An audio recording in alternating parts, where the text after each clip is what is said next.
Assez peu exploités, conservés au fond d'une malle dans une réserve, ces costumes de l'Opéra de Monte-Carlo ont connu une seconde vie durant des ateliers pédagogiques proposés par le nouveau Musée national de Monaco.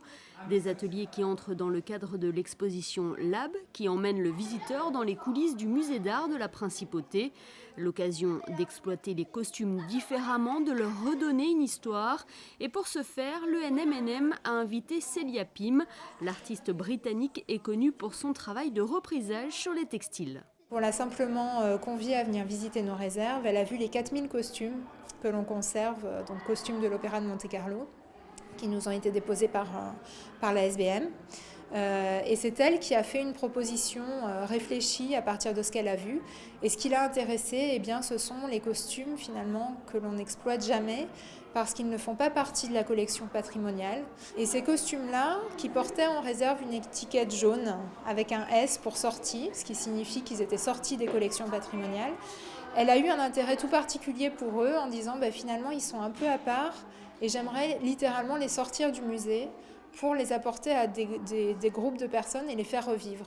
Dans ces ateliers intitulés 59 sorties en référence au nombre de costumes des réserves portant cette fameuse étiquette S, Celia Pim fait revivre les costumes à travers une danse ou une scénette, laissant ainsi parler l'imagination des participants. C'était mon idée principale.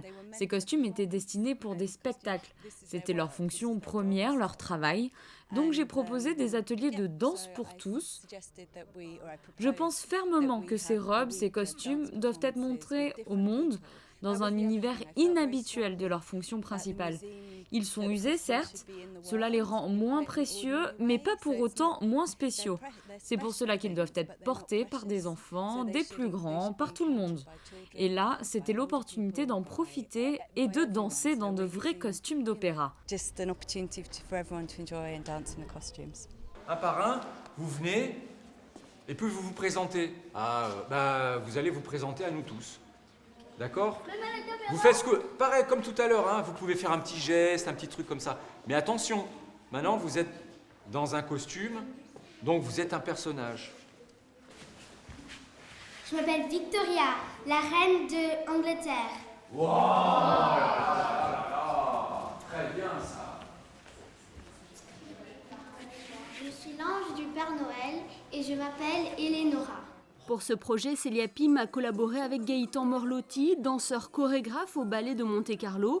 Ils ont conçu ensemble ces ateliers pour qu'ils soient accessibles à 3 groupes de public, des personnes âgées, des enfants et des personnes en situation de handicap.